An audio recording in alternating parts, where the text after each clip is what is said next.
1800 कोटींच्या जमिनीची 300 कोटींमध्ये खरेदी, स्टॅम्प ड्युटीही माफ केल्याचा आरोप. तर सामाजिक कार्यकर्ते विजय कुंभार यांचा पार्थ पवारांच्या कंपनीवर गंभीर आरोप. पुणे प्रकरणामध्ये अतिरिक्त मुख्य सचिव विकास खारगे यांच्या अध्यक्षतेखाली चौकशी समिती स्थापन, मुख्यमंत्री देवेंद्र फडणवीसांचे निर्देश. पार्थ पवार कथित जमीन घोटाळा प्रकरणामध्ये 2 जणांचं निलंबन, तहसीलदार सूर्यकांत येवले तर दुय्यम उपनिबंधक रवींद्र तारू निलंबित.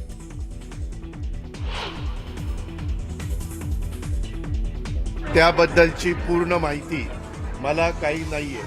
माझा त्या गोष्टीशी डायरेक्ट अजित पवार म्हणून दुरान्वयी देखील संबंध नाही. जमीन गैरव्यवहार प्रकरणाशी माझा कुठलाही संबंध नाही, नियमात न बसणाऱ्यांना माझा पाठिंबा नाही, अजित पवारांचा आरोपांवर उत्तर. पार्थ पवारांचा या प्रकरणामध्ये काही विषयच येत नाही असं म्हणत सुप्रिया सुळेंकडून पार्थ पवारांची पाठराखण करत सरकारवर निशाणा.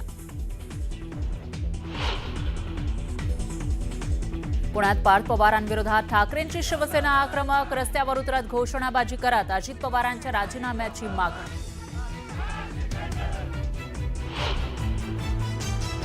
अहिल्यानगर मनमाड महामार्गाच्या कामावरून सुजय विखे आणि निलेश लंकेंमध्ये जुंपली. 5 वर्ष खासदार पण विखेंनी काहीच केलं नाही असं म्हणत निलेश लंकेंनी लगावला टोला.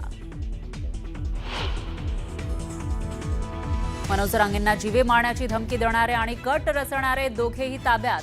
बीडच्या जरांगे समर्थकांकडून देण्यात आलेल्या तक्रारीनंतर जालना पोलिसांची कारवाई.